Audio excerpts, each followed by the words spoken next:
கொஞ்சம் ஃபிட்டு எங்க அம்மா ரொம்ப ஸ்ட்ரிக்ட் பின்னாடி தெரிய வேணாம் நீ நடைய கொஞ்சம் கட்டு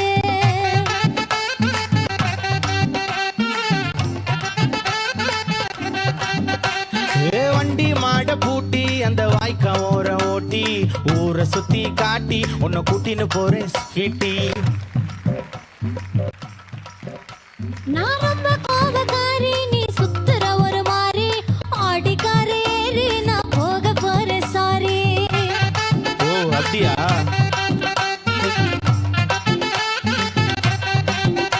நான் வைக்க மாட்டேன் தாடி நீ வேணா எனக்கு போடி இந்த மாமாவை தான் தேடி உன் தங்கச்சி வர ஓடி ஏ நான் வேணா சொன்ன சும்மா நீ கோச்சிக்காத அம்மா உன்னை மட்டும் தாண்டா